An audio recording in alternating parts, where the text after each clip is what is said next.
Shalom Bapak Ibu Saudara yang terkasih dalam Tuhan, bersyukur kepada Tuhan hari ini Tuhan sudah menolong perjalanan hidup kita sehingga kita dapat datang kembali beribadah kepadanya. Mari kita mempersiapkan diri kita memasuki ibadah, kita mengambil waktu teduh sejenak di hadapan Tuhan.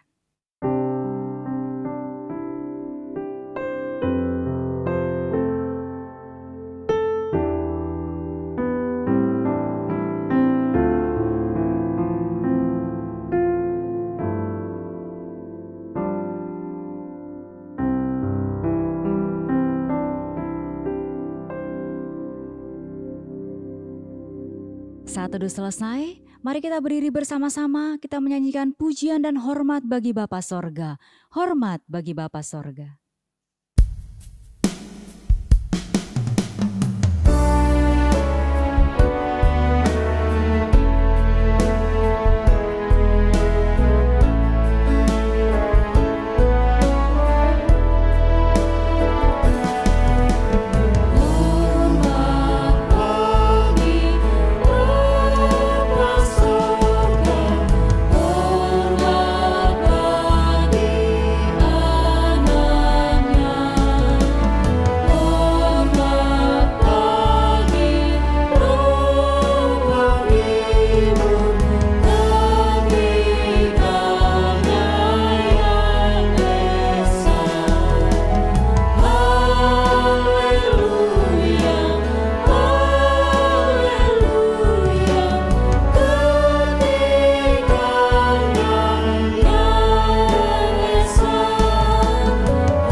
Mari kita berdoa.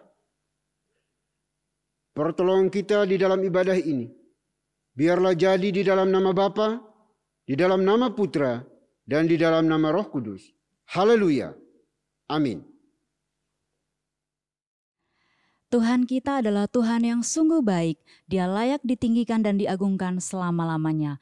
Bersama-sama kita nyanyikan pujian, Yesus kau sungguh baik.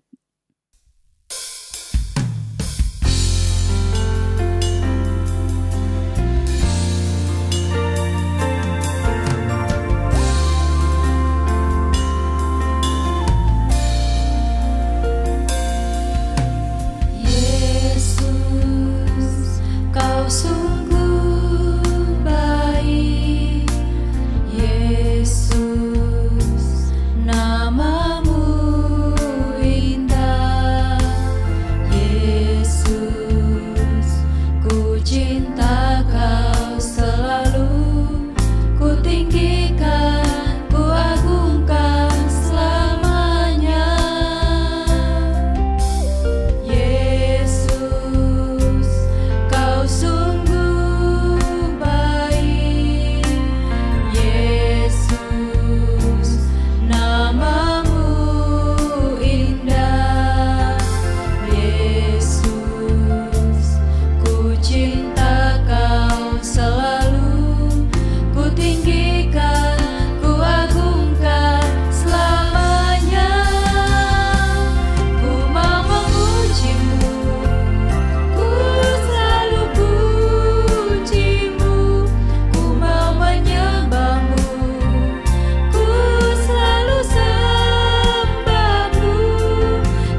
Bapak Ibu Saudara persilakan untuk duduk kembali.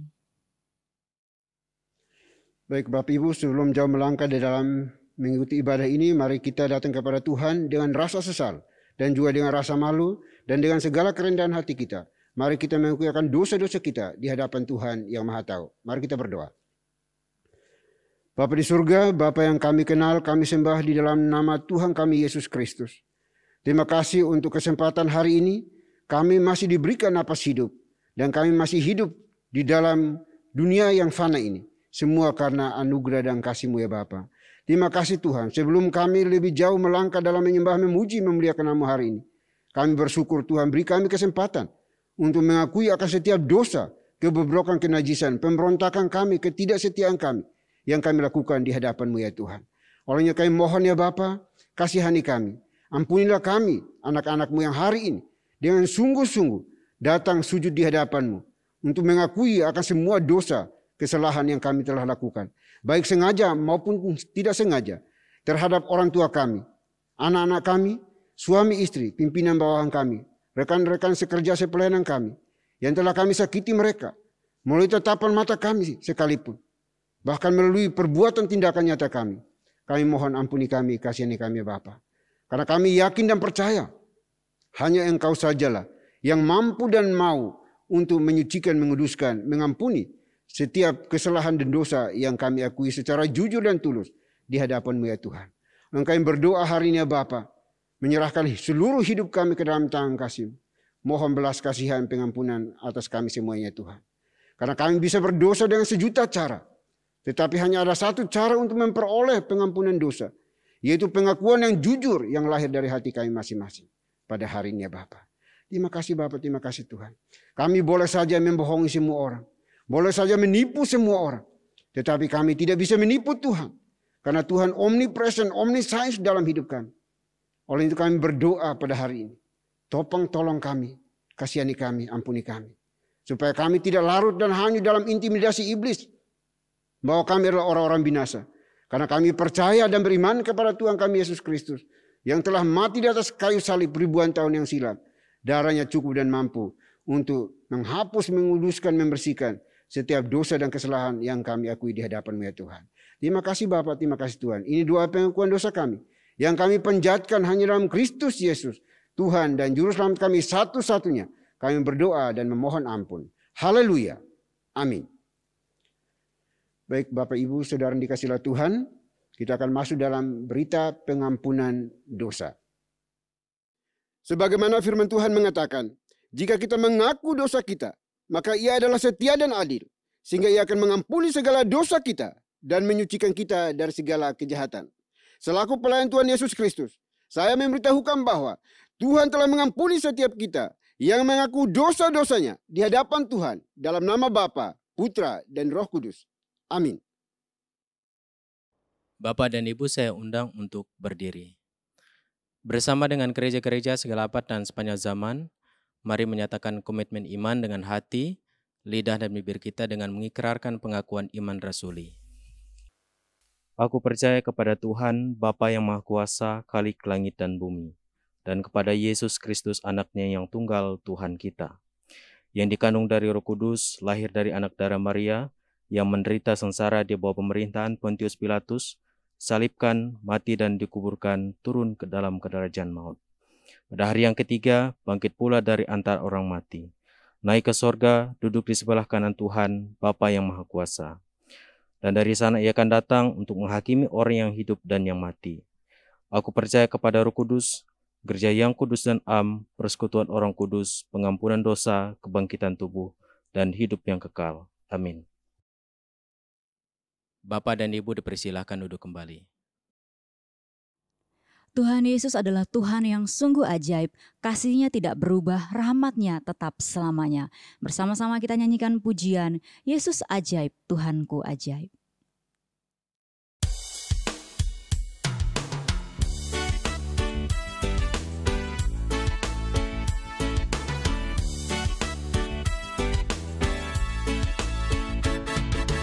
Yesus ajaib, Tuhanku ajaib, kasih-Nya ajaib bagiku. Yesus ajaib.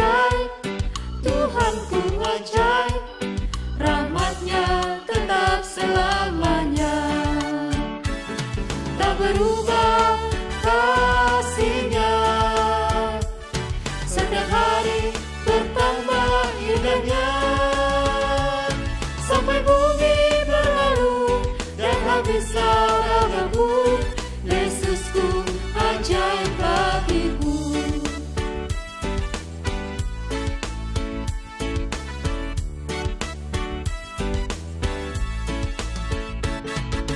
Yesus ajaib, Tuhanku ajaib, kasih-Nya ajaib bagiku. Yesus ajaib, Tuhanku ajaib, rahmat-Nya tetap selamanya. Tak berubah kasih-Nya, setiap hari bertambah indahnya, sampai bumi berlalu dan habislah ragaku. Yesusku ajaib bagiku. Tak berubah kasih-Nya, setiap hari bertambah indahnya, sampai bumi berlalu dan habislah ragaku.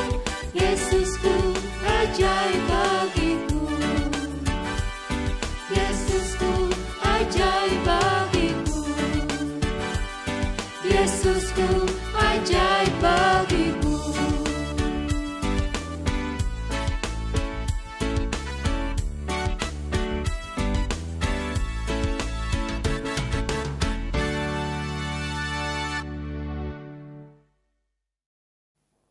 Shalom, Bapak dan Ibu yang terkasih dalam nama Tuhan kita Yesus Kristus, saya mengundang untuk berdiri. Saya akan membawakan Mazmur Tuhan yang diambil dari nomor 104 ayat 1 sampai dengan 9 dan ayat 31 sampai dengan 35. Pujilah Tuhan, hai jiwaku, Tuhan sesembahanku, Engkau sangat besar.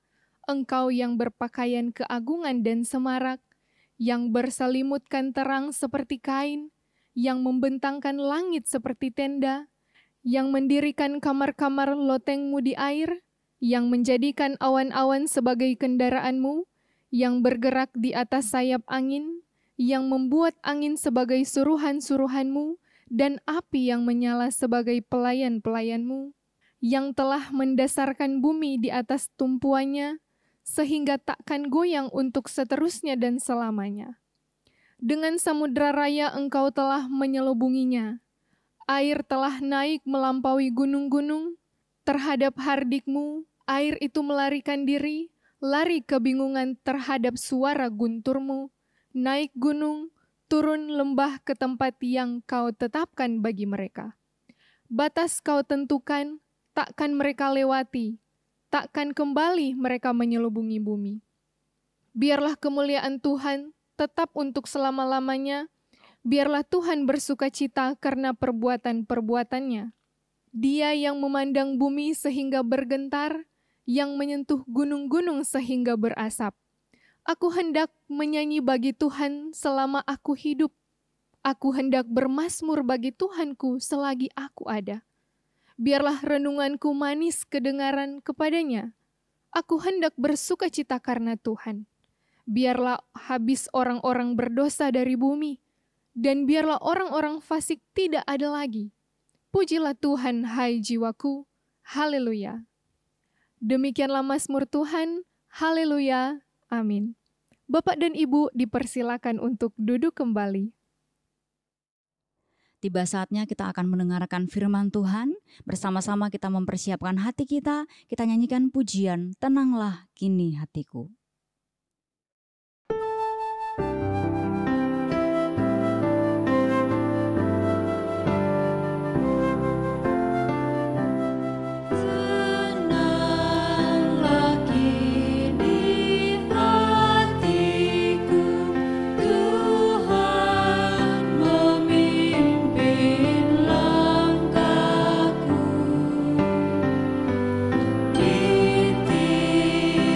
Saat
Shalom Bapak dan Ibu yang terkasih, dalam nama Tuhan kita Yesus Kristus, saya mengundang untuk berdiri.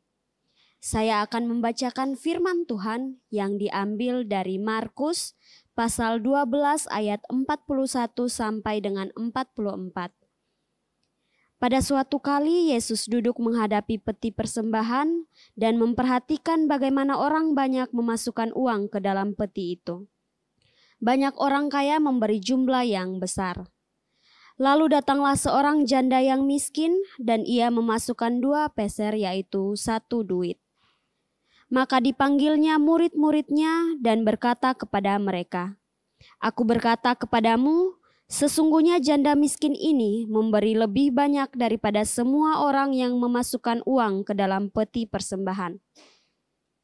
Sebab mereka semua memberi dari kelimpahannya, tetapi janda ini memberi dari kekurangannya, semua yang ada padanya, yaitu seluruh nafkahnya."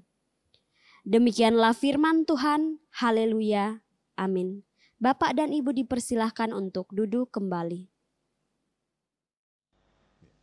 Shalom Bapak Ibu yang kasih Tuhan, kita akan mendengarkan kebenaran firman Tuhan. Sebelumnya kita akan memohon pimpinan Tuhan dengan berdoa. Mari kita berdoa.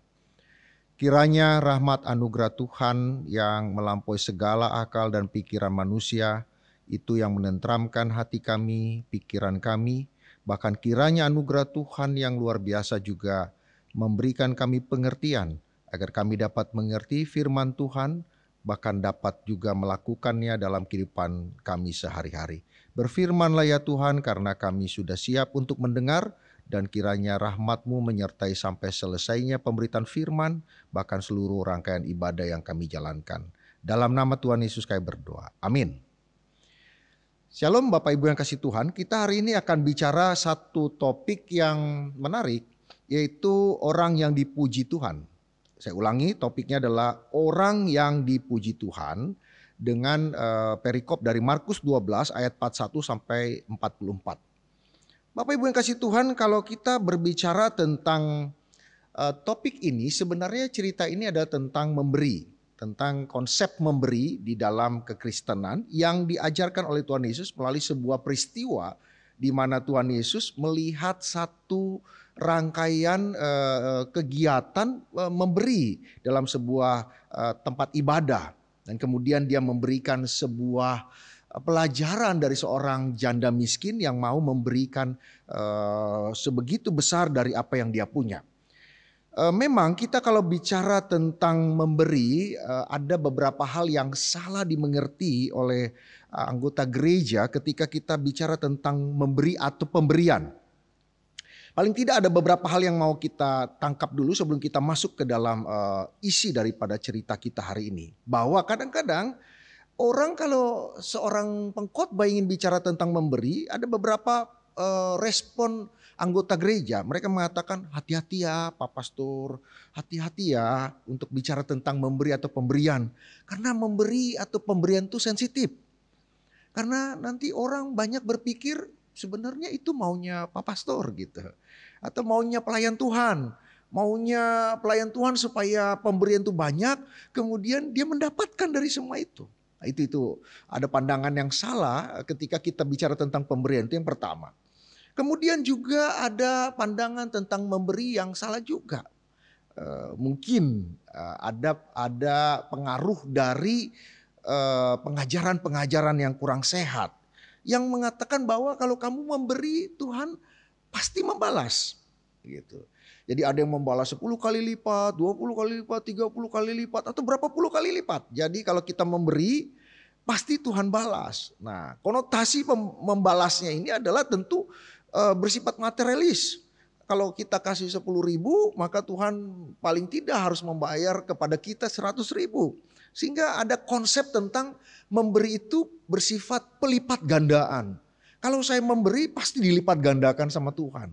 Kalau saya memberi saya tidak akan rugi di sana. Karena Tuhan itu harus memenuhi janjinya bahwa ada pelipat gandaan di dalam memberi tersebut. Wah, ini konsep yang salah. Dan banyak pengajaran yang mengatakan seperti itu, sehingga ada konsep di dalam hati dan pikiran dari anggota gereja mengatakan bahwa kalau bicara tentang pemberian ini menarik nih. Karena di sana ada take and give. Kalau saya beri, saya akan mendapat begitu. Bahkan lebih daripada yang saya beri. Kalau saya beri 10.000, saya dapat 100.000 atau dapat 1 juta atau mungkin lebih daripada itu. Wah, ini suatu pengajaran yang indah, tapi itu sesat. Ya. Kemudian juga ada yang berpikir kalau bicara tentang pemberian adalah konsep yang salah juga, bahwa pemberian itu selalu diukur dengan ukuran nominal. Atau ukuran persen. Kalau memberi yang sah dan absah, yaitu 10%, 20%, lebih dari 10%. Harus seperti itu. Kalau Anda punya 1 juta, maka kamu harus kasih paling tidak 100.000 kepada Tuhan. Ada ukuran-ukuran yang bersifat nominal. Dikatakan kalau memberi seperti ini, maka baru sah, baru berkenan kepada Tuhan. Wah, ini sesuatu yang salah. Tetapi mari kita belajar dari seorang janda miskin yang dipuji Tuhan di dalam aktivitasnya memberi. Tentu ada yang berkata, Pak Pastor, nggak ada pernyataan Tuhan memuji di dalam perikop yang kita baca. Oh ya, benar. Tetapi di sana ada suasana, ada nuansa kekaguman dari seorang Tuhan Yesus terhadap seorang janda miskin. Nanti kita coba telaah dengan singkat, jelas, dan sistematis. Bahwa ada kekaguman dari Tuhan Yesus terhadap sikap, komitmen, keputusan, keberanian, kemudian tindakan daripada janda miskin dalam konsep memberi. Sehingga saya mengatakan sebuah pujian tidak harus bersifat letterlek, sebuah pernyataan verbal, tetapi juga sebuah pernyataan yang mungkin implisit atau tersirat saja, tetapi sudah mengandung makna bahwa Tuhan mengagumi tindakan, keputusan, komitmen daripada janda miskin itu di dalam konsep memberi. Sehingga kita patut mengatakan bahwa di dalam apa yang kita baca tadi, perikop tadi, Tuhan sedang memuji apa yang dikerjakan oleh janda miskin tersebut. Oke, kita masuk ke dalam poin-poin kita supaya kita dapat mengerti dengan baik. Pertama, yang namanya pujian itu pasti disampaikan karena ada sesuatu yang positif dan konstruktif. Jadi saya ulangi, sebuah pujian itu hanya dilontarkan jika itu sebuah tindakan yang menghasilkan sesuatu yang positif dan konstruktif.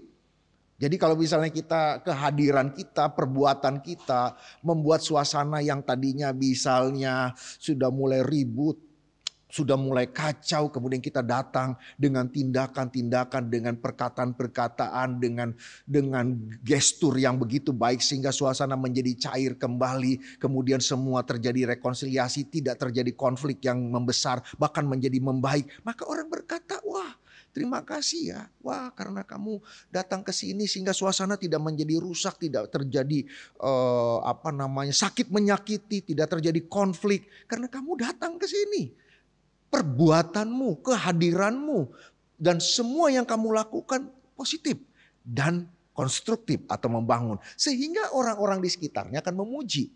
Memang ada juga yang mengatakan, tapi kan juga pujian juga dilontarkan oleh orang jahat kepada orang jahat lain karena melakukan kejahatan. Ya, benar juga. Ada yang mengatakan seperti itu. Misalnya dalam satu geng ada sebuah kelompok mafia, kemudian ada yang begitu luar biasa di dalam melakukan kejahatan dengan konsisten, dengan penuh keberanian, mempertaruhkan nyawa. Maka ketua gengnya, ketua mafia bilang bahwa, wah, saya memuji kamu sebagai orang yang paling setia, paling berani, paling berkontribusi buat kelompok kita. Ya, itu benar juga. Tetapi cerita yang kita maksud, pujian yang kita maksud ada pujian yang sejati, itu selalu positif dan konstruktif. Pujian yang diselewengkan itu ya tentu adalah bukan pujian, tapi itu sebuah kerusakan atau membuat orang semakin rusak. Tapi yang dinamakan pujian seharusnya positif dan konstruktif, membangun orang yang dipuji. Alangkah indahnya kalau kita dipuji. Kalau kita dipuji oleh guru kita, misalnya Ronald, kamu pintar, kamu juga tidak nakal, kamu juga selalu taat masuk kelas dengan tepat waktu, dipuji oleh guru, kita senang gitu ya. Nggak ada yang nggak senang. Maka ada penelitian mengatakan ketika seseorang dipuji, hormon-hormon positif dalam dirinya memproduksi begitu banyak sehingga semakin sehat, semakin sehat, semakin sehat. Gitu ya. Jadi pujian itu tidak dibayar, tidak membayar, tapi lahir dari hati yang baik dan melihat sebuah kebaikan di sana. Dan ketika dilontarkan pujian itu mendatangkan sesuatu yang membangun sekelilingnya. Maka ketika kita dipuji karena perbuatan kita, kita senang. Kemudian kalau kita dipuji oleh teman kita sebagai orang yang baik, oleh sebagai teman yang setia kawan, siapa yang tidak senang?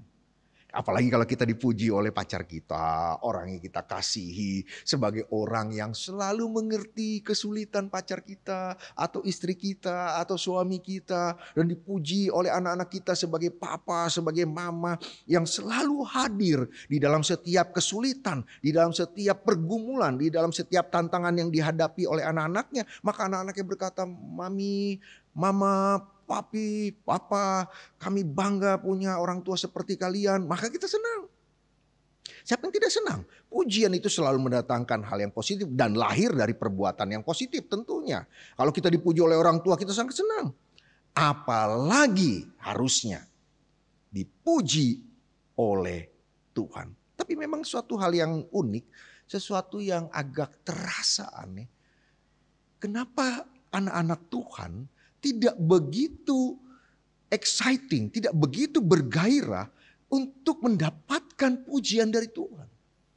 Seharusnya dan seharusnya anak Tuhan berbuat yang selalu terbaik, positif dan konstruktif supaya kita mendapat pujian dari Tuhan. Pujian dari Tuhan tidak ada yang dosa di sana. Pujian dari Tuhan tidak ada yang salah di sana. Pujian dari Tuhan itu pasti positif. Yang sering kali membuat kita rusak, yang sering kali membuat kita jatuh adalah pujian yang tidak sejati dari manusia lain. Yang berpura-pura atau terlalu menyanjung-nyanjung sehingga kita merasa kita tidak pernah salah. Kita orang yang paling perfect, paling sempurna di dunia ini. Kita nggak ada lagi, kita yang semua di bawah kita, kita yang paling hebat. Semua orang sekeliling kita memuji-muji dengan pujian yang tidak sejati itu. Pujian yang menjerumuskan itu, tanpa sadar kita jatuh karena pujian yang jahat itu sebenarnya. Tapi terlihat baik. Tapi yang pujian yang sejati, yang dari Tuhan, yang sungguh-sungguh dari sumber kesucian, sumber kemuliaan, sumber semuanya yang kudus yaitu Tuhan itu sendiri.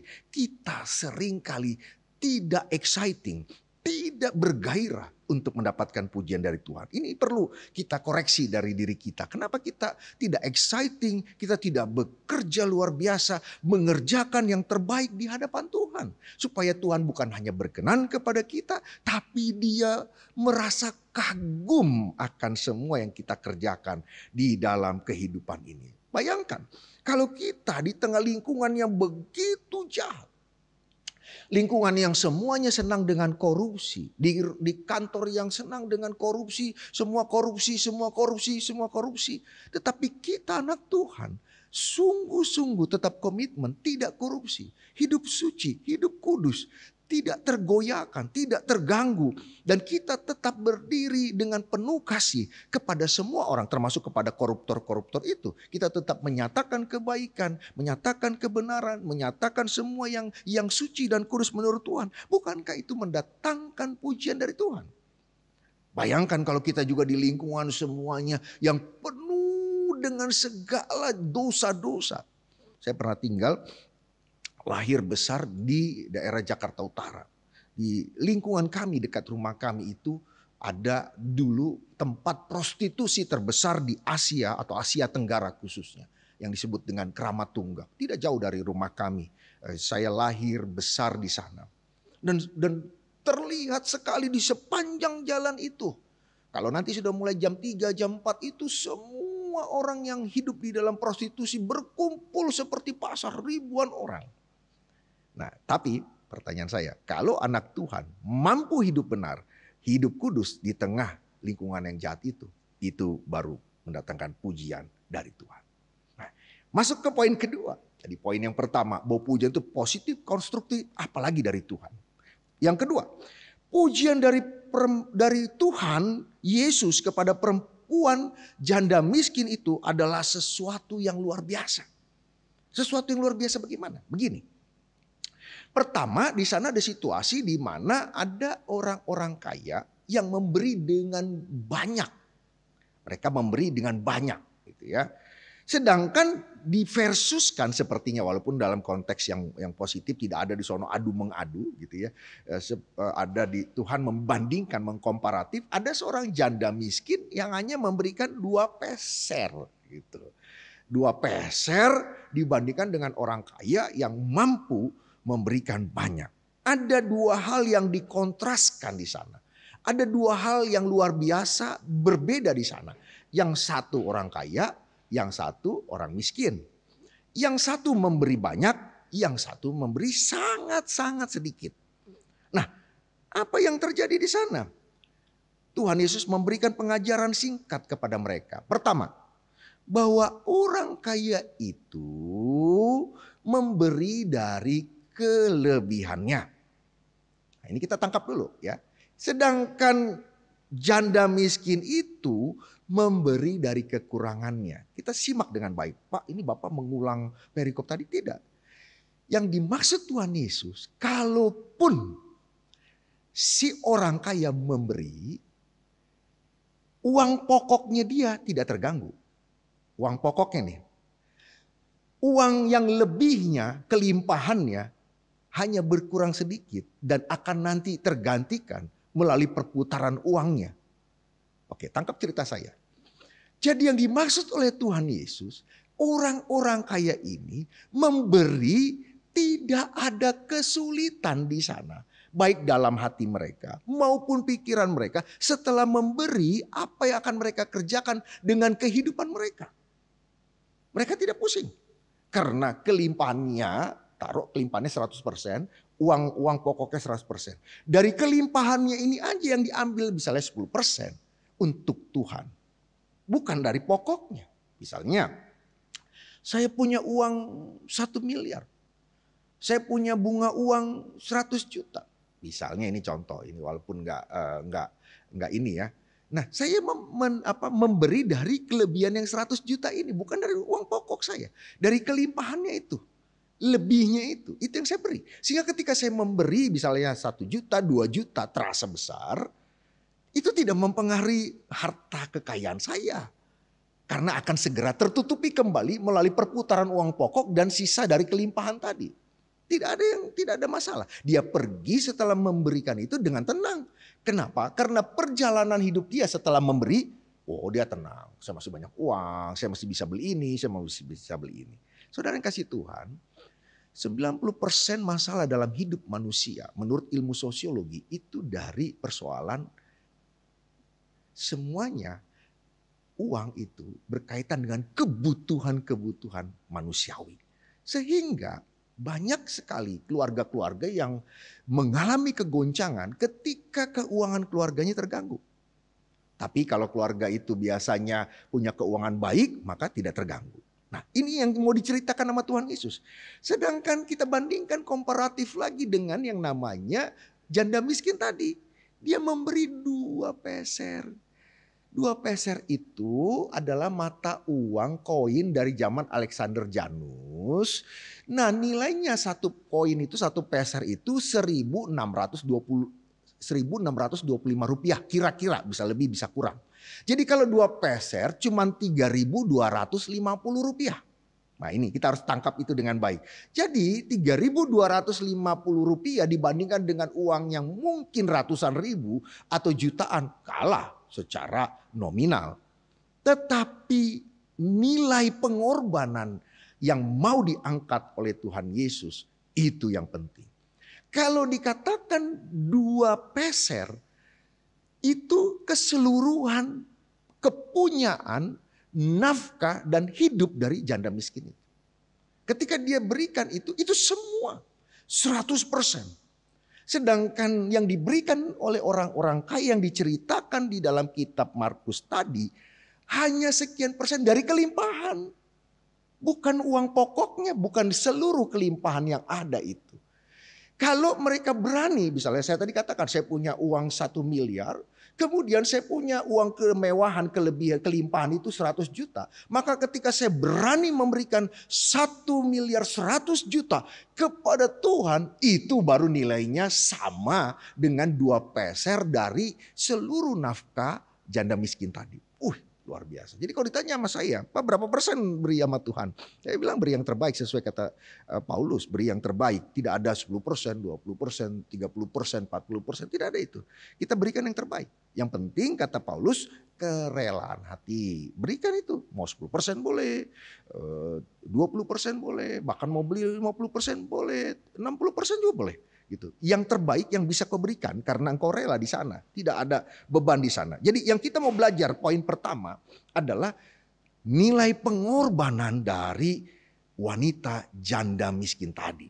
Nah, ini yang pertama. Yang kedua dan ini terakhir buat kita. Pelajaran apa yang kita mau tangkap dari orang yang dipuji Tuhan karena pemberian 2 peser ini kok sampai Tuhan begitu kagum. Nah, ini yang menarik. Waktu janda miskin tadi menyerahkan 2 peser uangnya, maka hidup dia setelah menyerahkan uang itu adalah bahaya. Atau di depan setelah dia menyerahkan 2 peser tadi kepada Tuhan, hidupnya penuh bahaya. Karena dia tidak punya apa-apa lagi. Boleh dikatakan penafsir mengatakan bahwa wanita janda miskin ini dengan pernyataan Tuhan Yesus tidak punya rumah. Tidak punya orang yang bisa diminta tolong karena kehidupannya sangat miskin. Atau dia tidak punya apa-apa lagi selain 2 peser itu. Karena dibilang itulah hidupnya dan itulah nafkah dia. Yang dia punya hanya itu. Mungkin baju yang dia pakai. Hanya itu saja. Jadi ketika wanita janda miskin ini memberi 2 peser tadi. Maka kehidupan setelah memberi tadi itu bahaya. Poin cerita Bapak apa? Begini saya mau katakan. Dia ketika memberi 2 peser. Di sanalah terlihat penyerahan diri total. Dari seorang wanita janda miskin ke dalam tangan pemeliharaan Tuhan. Dia percaya penuh bahwa setelah dia memberi, dia tidak punya apa-apa. Tapi dia punya Tuhan yang dia percaya ketika dia memberi tadi. Tuhan senang dan Tuhan pasti memelihara dan menjaga dia. Seberapa banyak anak Tuhan yang tidak percaya pemeliharaan Tuhan. Cerita tentang pemberian hari ini bukan soal pelipat gandaan. Kau kasih 10.000, kau dibalas Tuhan 100.000. Kau memberi 10.000, Tuhan balas 300.000. Bukan juga bicara tentang yang namanya nominal, tidak.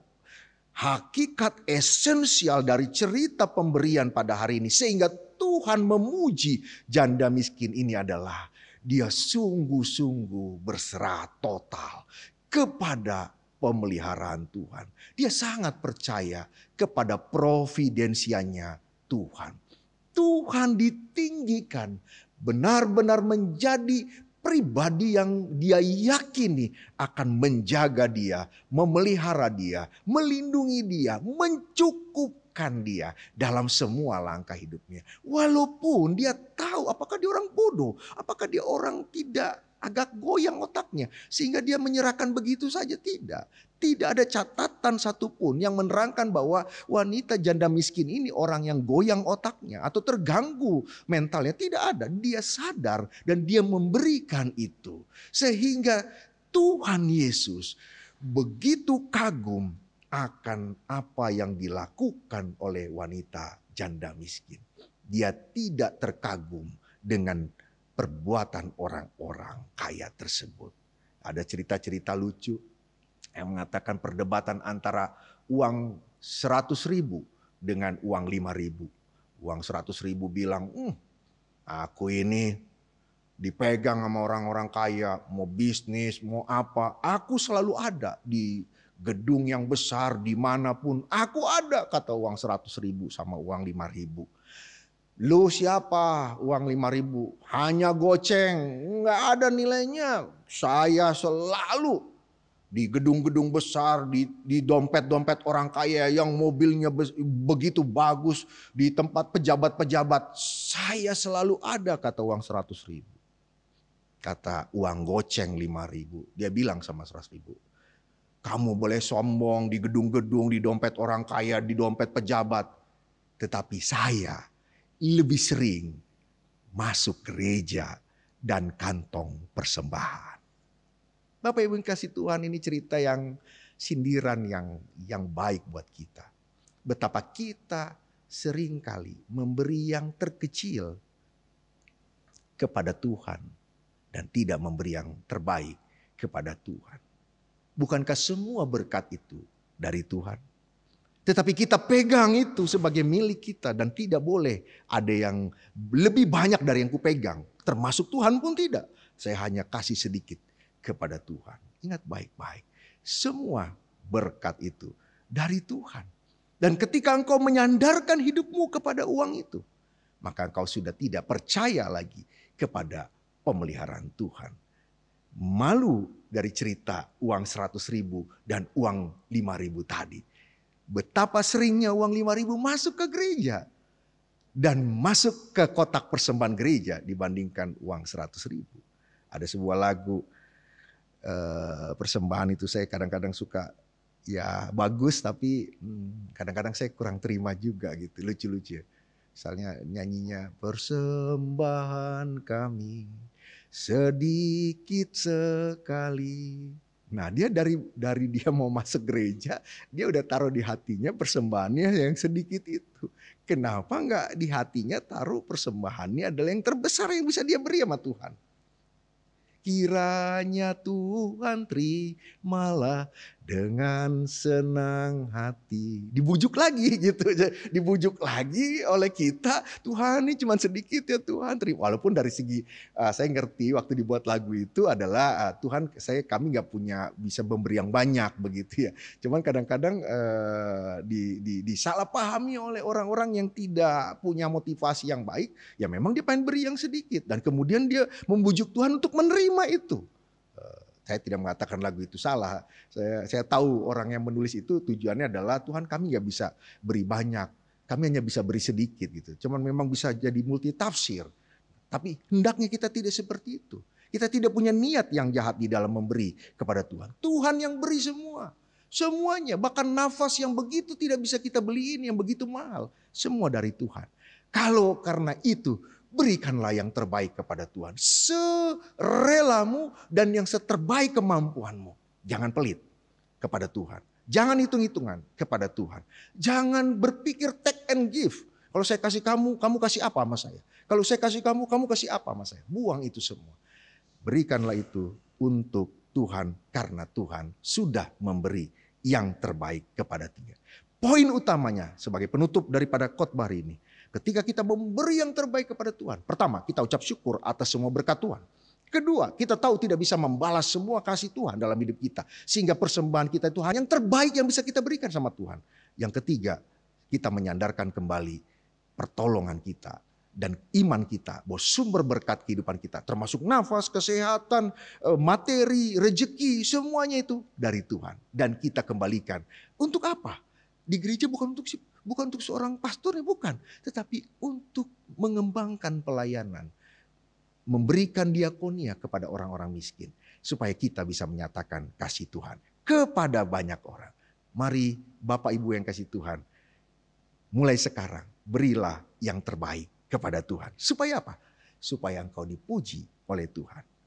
Terbaik dari hatimu, motivasimu, dan juga kemampuan yang semampu yang kau bisa berikan yang terbaik buat Tuhan. Karena semuanya dari Tuhan, untuk Tuhan, dan kembali kepada Tuhan. Segala hormat kemuliaan untuk Tuhan. Kita akan menikmati perjalanan hidup bersama Tuhan. Dan Tuhan akan terus memberkati kita. Jangan takut dengan semuanya. Seperti janda miskin tadi. Tidak takut akan kehidupan selanjutnya. Karena dia percaya penuh hidupnya dalam tangan pemeliharaan Tuhan. Jangan gantungkan hidupmu kepada uang. Uang tidak bisa membawa keselamatan. Tapi uang bisa juga membawa orang kepada kejahatan. Tapi ketika uang itu dikendalikan di dalam kasih Tuhan, ingat baik-baik, maka dia menjadi berkat. Kita diberkati untuk memberkati orang lain. Kita belajar satu hal yang bagus, yang luar biasa dari seorang janda miskin.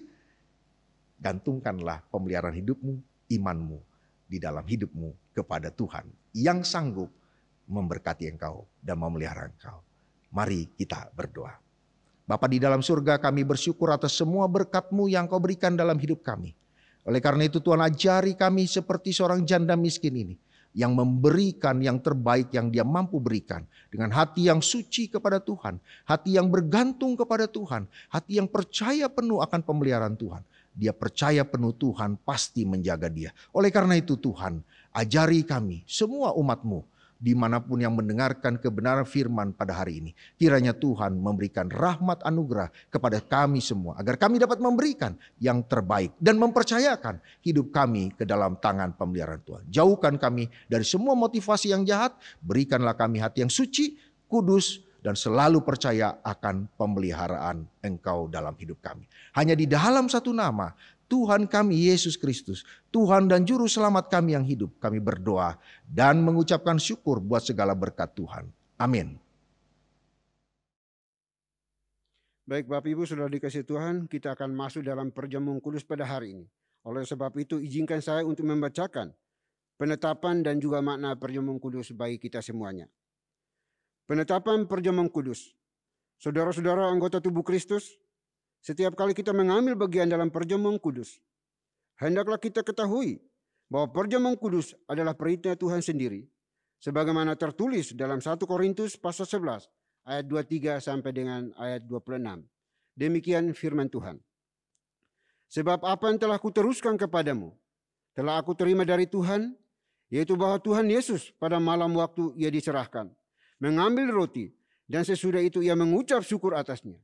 Ia memecah-mecahkannya dan berkata, inilah tubuhku yang diserahkan bagi kamu. Perbuatlah ini sebagai peringatan akan aku. Demikian juga yang mengambil cawan sesudah makan lalu berkata, cawan ini adalah perjanjian baru yang dimeteraikan oleh darahku. Perbuatlah ini setiap kali kamu meminumnya menjadi peringatan akan aku. Sebab setiap kali kamu makan roti ini dan minum cawan ini, kamu memberitakan kematian Tuhan sampai ia datang. Makna perjamuan kudus. Saudara-saudara anggota tubuh Kristus, setiap kali kita makan roti dan minum air anggur pada perjamuan kudus, kita menerima itu selaku tanda dan meterai dari kasih setia Kristus kepada kita. Kita mendapatkan kepastian di dalam iman bahwa ia telah menyerahkan tubuhnya dipaku pada kayu salib dan menumpahkan darahnya supaya jiwa kita yang lapar dan dahaga dikenyangkan dan disegarkan akan memperoleh hidup yang kekal. Tuhan Yesus telah mendapat luka-luka oleh sebab kesalahan kita. Tuhan Yesus telah dihancurkan oleh sebab kejahatan kita. Oleh bilur-bilurnya maka kita sembuh. Ia telah disiksa agar kita terlepas dari penderitaan. Ia telah terkutuk supaya kita terlepas dari laknat Tuhan. Ia telah direndahkan supaya kita ditinggikan. Ia telah ditinggalkan supaya kita tidak pernah ditinggalkan dan memperoleh hidup yang kekal. Baik Bapak Ibu Saudara dikasihi oleh Tuhan, meja perjamuan ada di hadapan kita. Tetapi kiranya mata hati kita tidak terfokus kepada roti dan anggur yang ada, melainkan fokuskan kepada Tuhan kita Yesus Kristus. Perjamuan kudus hari ini juga diperuntukkan bagi mereka yang telah mengaku percaya dan telah mengikuti CD baru yang diperkenankan untuk mengambil bagian dalam perjamuan kudus pada hari ini.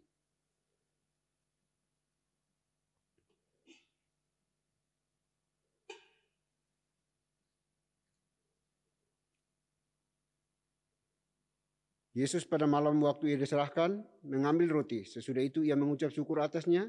Ia memecah-mecahkannya dan berkata, inilah tubuhku yang diserahkan bagi kamu. Perbuatlah ini sebagai peringatan akan aku.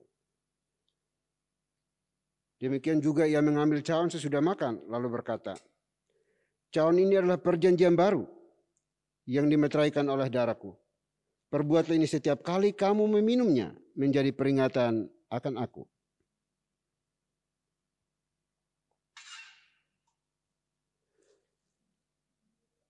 Mari kita berdoa. Bapa di surga, terima kasih untuk anugerah cinta kasih-Mu bagi kami pada hari ini. Kami percaya kalau kami bisa mengambil bagian dalam perjamuan kudus ini, bukan karena hebat, kuat, gagah, dan mampunya kami, tetapi semua hanya oleh karena perkenanan Tuhan Yesus sendiri bagi kami anak-anak-Mu. Sehingga hari ini kami diperkenankan, diizinkan untuk mengambil bagian di dalam perjamuan kudus ini. Kami mohon Tuhan, kuduskan kami masing-masing pribadi, supaya kami layak di hadapan Tuhan. Karena kami percaya hanya Engkau sajalah yang sanggup dan mampu untuk melayakkan kami dan juga mengampuni semua dosa dan kesalahan kami. Terima kasih Bapa, kami bersyukur untuk perjamuan kudus pada hari ini. Biarlah damai sejahtera Tuhan melimpah atas kami semuanya. Demi Kristus Yesus, Tuhan dan Juru Selamat kami satu-satunya, kami berdoa dan mengucap syukur. Haleluya. Amin. Sambil roti dan anggur dipersiapkan, bersama-sama kita nyanyikan pujian Salibnya, Salibnya.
Baik Bapak Ibu sudah dikasihi Tuhan, mari kita mengangkat tangan kanan kita ke atas kepala kita masing-masing yang sudah memegang roti.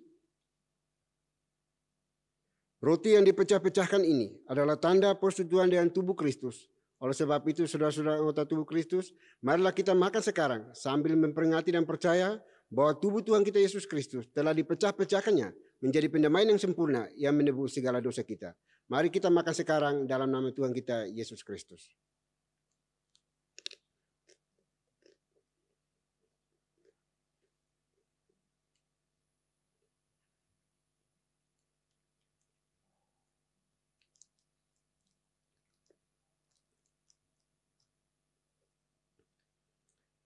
Kemudian kita kembali mengangkat tangan kanan kita ke atas kepala kita masing-masing yang sudah memegang anggur.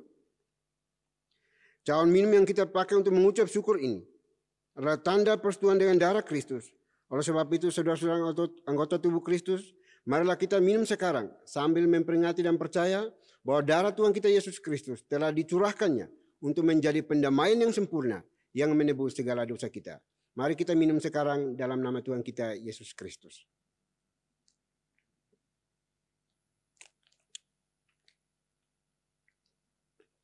Mari kita berdoa. Bapa di surga, kembali kami mengucap syukur dan terima kasih ya Tuhan atas cinta kasih dan anugerah-Mu bagi kami, sehingga Engkau layakkan kami hari ini untuk makan minum bersama Engkau. Roti dan juga anggur yang melambangkan tubuh dan darah telah menyatu dengan diri kami masing-masing. Biarlah kiranya kami semua beriman dan percaya bahwa tidak ada kekuatan kuasa apapun yang mampu memisahkan kami dengan cinta kasih-Mu ya Bapa. Karena kami yakin dan percaya Tuhan ada menyertai kami senantiasa. Dan biarlah kiranya kami semua hari ini pun beriman dan percaya, memiliki komitmen yang teguh bahwa Kristus Yesus Tuhan kami, satu-satunya juru selamat kami, rela menderita bahkan mati di atas kayu salib untuk menebus dosa-dosa kami. Kiranya kami semua hari ini merasakan cinta kasih Tuhan di dalam dan melalui perjamuan kudus ini. Sehingga kami terus mengingat akan betapa Tuhan kami Yesus Kristus mau berkorban bagi kami manusia-manusia yang hina ini. Oleh karena cinta dan belas kasihan-Mu bagi kami. Terima kasih Bapak, terima kasih Tuhan. Kami bersyukur untuk semua cinta kasih-Mu bagi kami pada hari ini. Demi Kristus Yesus, Tuhan dan Juru Selamat kami satu-satunya. Kami berdoa dan mengucap syukur. Haleluya. Amin. Tiba saatnya kita akan memberikan persembahan yang terbaik bagi Tuhan. Persembahan dapat diberikan melalui nomor rekening atau QR yang tertera di layar atas nama Yayasan Moria. Bersama-sama kita nyanyikan pujian Bagi Yesus Kuserahkan.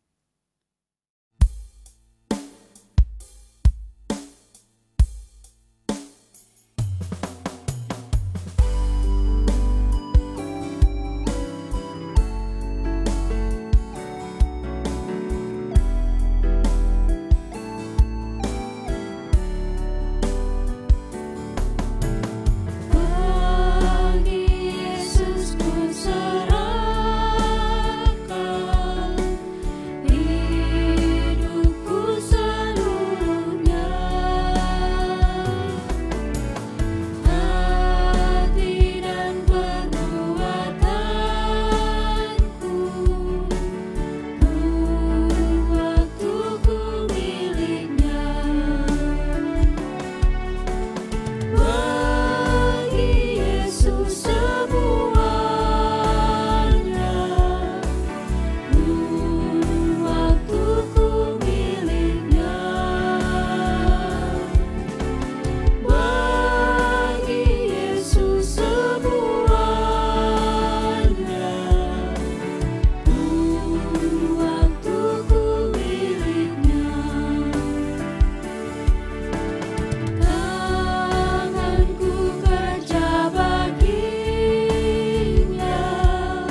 Baik Bapak Ibu sudah dikasih Tuhan, kita akan masuk dalam doa syafaat. Doa syafaat akan diakhiri dengan doa Bapa kami. Bapak Ibu dipersilahkan berdiri untuk kita ucapkan secara bersama-sama. Mari kita berdoa. Bapa di surga, Bapa yang kami kenal di dalam nama Tuhan kami Yesus Kristus. Terima kasih untuk kesempatan hari ini kami bisa berkumpul bersama, mendengarkan kebenaran firman Tuhan, memuji, memuliakan nama-Mu. Bahkan hari ini kami juga diperkenankan untuk mengambil bagian di dalam perjamuan kudus ya Tuhan. Terima kasih Bapa untuk kasih setia-Mu bagi kami anak-anak-Mu. Kami berdoa pada hari ini ya Tuhan, mengucap syukur juga untuk firman Tuhan yang sudah dinyatakan, dikabarkan, diberitakan oleh abdi-Mu, anak-Mu pada hari ini. Kiranya firman Tuhan yang sudah diberitakan ini tidak berlalu begitu saja, melainkan mendapat tempat di hati kami masing-masing. Dan lebih daripada itu mampukan kami untuk melakukannya dengan giat, dengan benar di dalam setiap langkah juang hidup kami. Selama kami masih hidup sebagai musafir di tengah-tengah dunia ini ya Tuhan. Terima kasih Bapa di surga, terima kasih. Kami bersyukur, berterima kasih. Karena Tuhan begitu peduli, begitu mengasihi kami. Sehingga Tuhan boleh mengizinkan kami untuk bisa beribadah kepada-Mu pada hari ini lagi. Terima kasih Bapak, terima kasih Tuhan. Kami berdoa hari ini, kiranya Tuhan menopang, menolong, berkati abdi-Mu, anak-Mu. Di dalam kehidupan pribadi, pelayanan, keluarga, rumah tangganya, apapun yang diperbuatnya, Tuhan buat menjadi berhasil ya Bapak. Seturut dengan kerja dan kehendak-Mu sendiri ya Tuhan. Terima kasih Bapak di surga, terima kasih. Kami juga berdoa untuk setiap kami umat-Mu yang boleh mendengarkan kebenaran firman Tuhan hari ini. Juga Tuhan tolong kami, supaya kami dengan sungguh-sungguh boleh melakukannya di dalam kehidupan kami hari lepas hari. Terima kasih Bapa di surga, terima kasih. Kami juga berdoa hari ini ya Tuhan, untuk gereja ini Tuhan Engkau berkati senantiasa. Biarlah umat-Mu terus bertumbuh secara kuantitas, tetapi juga secara kualitas. Pengenalan yang benar akan Kristus Yesus Tuhan kami yang hidup, sebagai juru selamat satu-satunya dalam kehidupan kami masing-masing. Supaya kami terus beriman dan percaya bahwa Tuhan tidak pernah meninggalkan kami dalam setiap pergumulan kami. Kami berdoa kiranya Engkau menopang, menolong setiap umat-Mu ya Bapa, dalam setiap kebutuhan mereka masing-masing. Baik makan, minum, pakai, tempat tinggal mereka. Kami pertaruhkan ke dalam tangan kasih-Mu. Tuhan sendirilah yang membuat semuanya menjadi berhasil. Karena Engkau sang provider bagi setiap anak-anak-Mu. Ketika mereka berseru, memohon, meminta pertolongan daripada-Mu ya Tuhan. Terima kasih Bapa di surga, terima kasih. Kami juga berdoa hari ini ya Tuhan, untuk setiap anak-anak-Mu yang Tuhan perkenankan, izinkan untuk terlibat dalam pelayanan ini juga Tuhan berkati. Dan juga seluruh pastor, guru Injil dan juga majelis yang ada di berbagai wilayah tempat di gereja lokal yang ada. Kami serahkan ke dalam tangan kasih-Mu. Tuhan berkati kami semuanya. Beri kami komitmen, beri kami hati yang takut akan Tuhan. Di dalam melakukan semua tugas penatalan ini. Biarlah kami lakukan bukan untuk kemuliaan kami. Bukan mencari reputasi pribadi. Tapi kami lakukan hanya untuk menyenangkan dan memuliakan nama Tuhan Yesus. Sebagai gembala kami yang agung di dalam kehidupan kami. Yang terus menuntun, mengarahkan, memimpin kami ke jalan yang benar oleh karena kasih kuasa-Mu ya Tuhan. Terima kasih Bapa di surga, terima kasih. Kami berdoa pada hari ini ya Tuhan. Kiranya juga Tuhan menopang, menolong seluruh umat-Mu yang digembalakan, yang dilayani. Supaya mereka juga punya pengenalan yang benar akan Tuhan. Punya komitmen setia sampai akhir hidup mereka. Untuk terus beriman dan percaya kepada Tuhan kami, Yesus Kristus. Terima kasih Bapa di surga, terima kasih. Kami juga berdoa hari ini ya Bapa. Untuk seluruh keluarga rumah tangga yang ada di gereja ini. Tuhan berkati mereka. Suami, istri, anak-anak. Kiranya Tuhan hadir untuk melawat, memulihkan relasi mereka. Supaya mereka terus juga melibatkan Tuhan di dalam rumah tangga mereka. Menghadirkan shalom Tuhan di dalam kehidupan keluarga mereka masing-masing.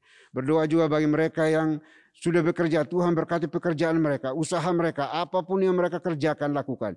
Tuhan kiranya Engkau berkenan membuat semuanya berhasil dengan cara Tuhan dan kerja-Mu sendiri. Karena kami beriman bahwa Tuhan tidak pernah terlambat dan juga tidak pernah terlalu cepat untuk menopang, menolong setiap mereka yang berseru kepada-Mu ya Tuhan.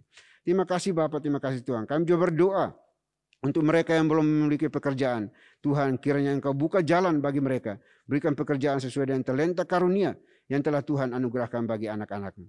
Kami juga berdoa bagi mereka yang sementara studi. Tuhan berkati studi mereka. Masa depan mereka kami serahkan dalam tangan kasih-Mu. Tuhan Engkau sendiri membuat semuanya menjadi berhasil. Seturut dengan mau-Mu sendiri ya Bapa. Terima kasih Bapa di surga, terima kasih. Kami juga berdoa pada saat ini ya Tuhan. Menyerahkan seluruh umat-Mu di tempat ini. Kami percaya di dalam setiap pergumulan mereka, pribadi lepas pribadi, biarlah Tuhan sendiri akan menolong mereka. memberikan jalan keluar bagi setiap mereka yang memerlukan, yang membutuhkan, yang terus berdoa dan memohon kepadamu ya Tuhan. Terima kasih Bapa di surga, terima kasih. Kami juga berdoa pada hari ini Tuhan untuk setiap gereja lokal yang ada. Juga Tuhan Engkau berkati di seluruh pelosok negeri ini. Kami serahkan dalam tangan kasih-Mu Tuhan berkati. Agar setiap gereja lokal di bawah naungan GPI ini terus berkembang dan maju. Oleh karena Tuhan sebagai gembala yang agung bagi kami semuanya. Terima kasih Bapa di surga, terima kasih. Kami juga berdoa pada hari ini Tuhan untuk anak-anak Tuhan yang pada saat ini juga mengalami kelemahan fisik, kelemahan tubuh. Tuhan Engkau tolong mereka. Jamah, pulihkan, sembuhkan mereka. Yang ada di rumah mereka masing-masing, yang ada di setiap hospital. Kami berdoa kiranya Tuhan mengulurkan tangan pengasihan, menjamah, melawat dan menyembuhkan anak-anak-Mu ya Tuhan. Karena Engkau adalah tabib yang ajaib, dokter yang ajaib bagi setiap umat-Mu ya Bapa. Terima kasih Bapa di surga, terima kasih. Kami juga berdoa pada saat ini ya Tuhan untuk bangsa dan negara kami. Kami juga serahkan dalam tangan kasih-Mu Tuhan, berkati dan pulihkan negeri kami.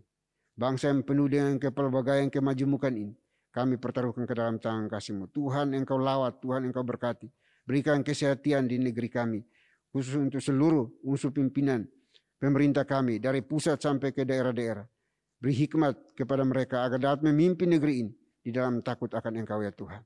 Menghadirkan ketentraman, keadilan, kesejahteraan bagi lapisan masyarakat Indonesia ini ya Tuhan.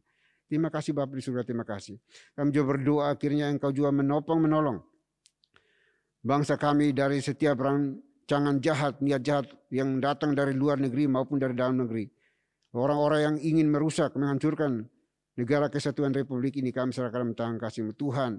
Engkau sendiri akan berurusan mereka dan Engkau sendiri akan membela bangsa dan negara kami ya Tuhan.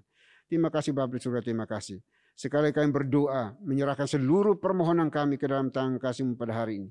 Biarlah setiap apapun yang telah kami pinta dan minta daripada-Mu, jangan jadi menurut kehendak kami ya Tuhan. Tetapi biarlah kehendak dan rencana-Mu lah yang akan terjadi bagi kami semuanya. Terima kasih Bapa, terima kasih Tuhan. Ini doa kami ya Bapa, doa yang jauh dari sempurna. Kami akan sempurnakan dengan doa yang telah Tuhan Yesus ajarkan kepada kami. Demikian. Bapa kami yang di surga, dikuduskanlah nama-Mu. Datanglah kerajaan-Mu, jadilah kehendak-Mu di bumi seperti di surga. Berikanlah kami pada hari ini makanan kami yang secukupnya. Dan ampunilah kami akan kesalahan kami, seperti kami juga mengampuni orang yang bersalah kepada kami. Dan janganlah membawa kami ke dalam pencobaan, tetapi lepaskanlah kami daripada yang jahat. Karena Engkau yang punya kerajaan dan kuasa dan kemuliaan sampai selama-lamanya. Amin. Masih tetap berdiri, kita akan bersama-sama membaca nats pedoman hidup baru yang terambil dari Ibrani pasal 6 ayat 19 dalam hitungan yang ketiga. 1, 2, 3. Pengharapan itu adalah sauh yang kuat dan aman bagi jiwa kita yang telah dilabuhkan sampai ke belakang tabir. Doksologi. Puji Tuhan sumber berkah, puji Dia suruh makhluk, puji Dia suruh sorga, Bapa, Anak, Roh Kudus.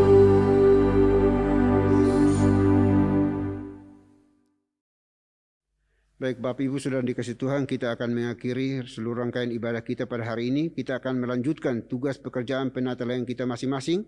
Tetapi jangan lupa pesan firman Tuhan yang sudah disampaikan bagi kita semuanya. Persiapkan hati kita dan terimalah berkat Tuhan. Kiranya anugerah damai sejahtera yang datangnya dari Bapa di surga, dari Tuhan kita Yesus Kristus, serta penyertaan pimpinan kuasa Roh Kudus, memimpin, menuntun, menyertai kita senantiasa, mulai hari ini sampai selama-lamanya. Amin.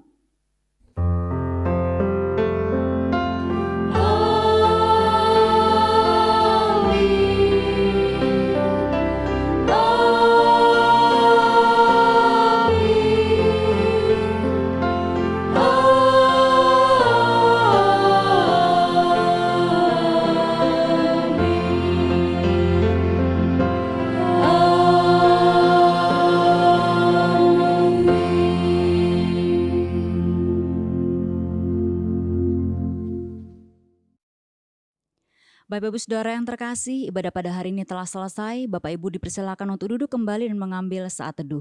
Selamat hari Minggu, Tuhan Yesus memberkati.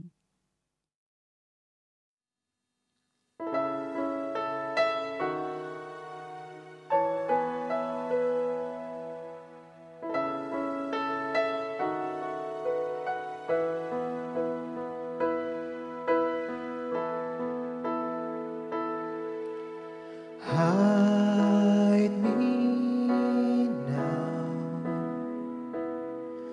under your wings. Cover me within your mighty hand.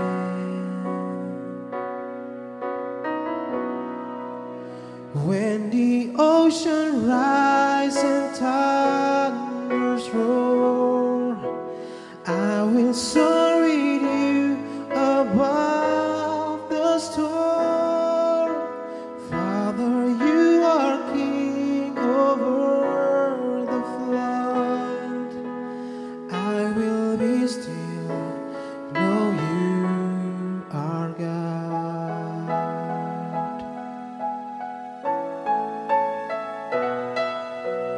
Find rest, my soul, in Christ alone. Know His power in quietness and trust. When the ocean rise and thunders roar, I will soar with you above the storm. Father, you are king over the flood. I will be still, know you are God. I will be still,